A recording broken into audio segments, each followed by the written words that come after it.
I'm doubly glad to be back, and one of the things I missed the most were your smiling faces every Tuesday.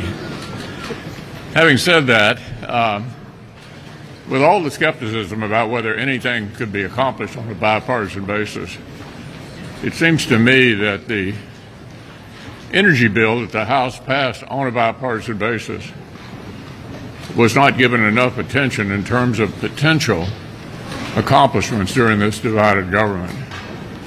So I would encourage the Majority Leader to take another look at the House-passed energy bill, bring it up, give us a chance to offer amendments, and let's see if we can surprise everyone and actually achieve some important bipartisan accomplishments for the country during this period of divided government. Well, today is tax day. Of course, for Democrats, every day is tax day, but this is the point in time when people across this country have to get their tax returns in. So it's not, in most cases, a very popular day for the American taxpayer. And the Democrats, of course, in their budget this year proposed increasing taxes almost another $5 trillion, $4.7 trillion in new taxes, and that's on top of the $318 billion in taxes that were included just in legislation that they passed last year. So this is all part of what happens when Democrats control government in Washington. They raise taxes, they increase spending, and they grow government. That's the very simple formula. And one of the ways that they try and do that is to increase funding for the IRS. So the so-called Inflation Reduction Act included $80 billion in new IRS funding to hire an additional 87,000 employees. In 2025, there will be 105,000 employees at the IRS, a 45% increase over this year. New IRS. And what's remarkable about all that isn't that they are trying to improve taxpayer services, which desperately need to be improved because, as everybody knows, in the last 2 years of the number of calls that went into the IRS, I think in 21, 11% got answered, and in 2022, got up to 13% of those calls actually got answered. And that's literally hundreds of millions of calls into the IRS not responded to. Good afternoon, friends. An exciting day is coming up for hundreds of thousands of Americans. A brand new relief plan has just been approved by legislators. Low and middle income households will be able to receive a one-time bonus payment that's worth up to $1,400. But some are worried about how this extra financial aid may impact the economy. So friends, please make sure that you watch until the end of this video to find out if you'll be eligible for this additional relief. Also, this coming Friday, I will be announcing several winners for the Walmart gift card giveaway.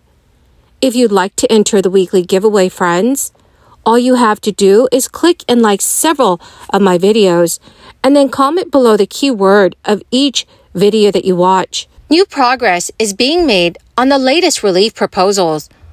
Legislators in the state of Minnesota have just released the details of their roughly $3 billion tax plan. The good news is that this plan includes cash back to Minnesota residents. Representative Aisha Gomez, the chair of the state's Taxes Committee, has said, "This bill constitutes the largest tax cut in Minnesota history. But these are not just any tax cuts. The cuts in this bill are targeted to those who need it the most." The proposal mostly benefits low and middle-income Minnesotans. The proposal has several provisions, including one-time rebate checks of $275 per taxpayer.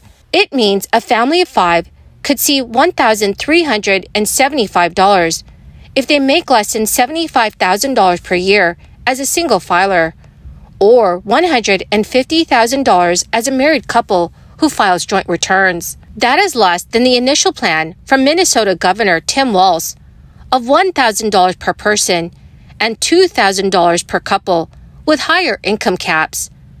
There is also a child tax credit of up to $1,175 per child for working families that Democrats say will cut child poverty by 23%.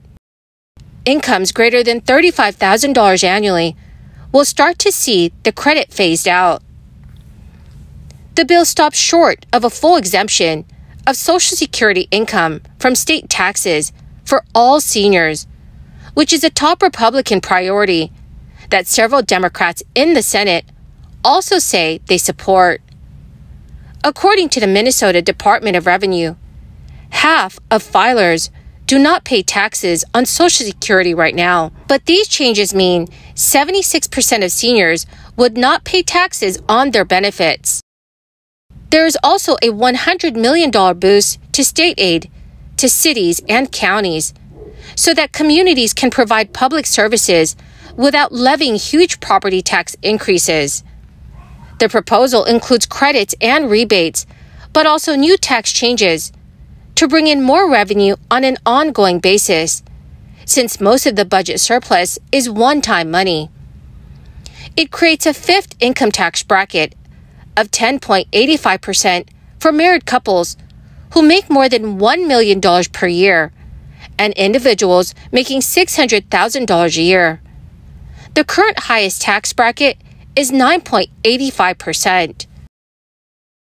Stimulus checks and other types of crisis era relief greatly impacted the economy. Congress put trillions of dollars into the economy, helping Americans cover some of their basic living expenses and pay down debt. According to experts, the same theory should apply to the Biden administration's student loan forgiveness plan. Some people will have their debt completely wiped out, while others will benefit from lower monthly student payments. The amount of student loan debt in the United States has reached a staggering $1.76 trillion, according to the Federal Reserve Bank of St. Louis. Most students now take out student loans to attend college, with the average student graduating with $29,000 in debt. That means many students graduate with even more debt, which can make it very difficult to keep up with student loan payments while paying for everyday living expenses. So after its announcement last August, the Supreme Court has blocked Biden's plan to forgive up to $20,000 in federal student loan debt. So until a final decision is made, everyone with a student loan debt will remain in limbo. But if the plan passes, the White House estimates that the program will provide aid to over 43 million borrowers, and an estimated 20 million borrowers will see the remaining debt balance canceled. Nearly 90% of debt cancellation benefits will go to borrowers earning under $75,000 per year. Many analysts have noted that President Biden's plan includes provisions to cap monthly payments for undergrad loans to 5% of the borrower's discretionary income. According to the White House, this could lower the average annual student loan payment by over $1,000 for current and future borrowers. My magnificent and most marvelous friends, that is the end of my daily stimulus update video for this Tuesday. Thank you, dearest friends, for being part of this community and for being here every single day.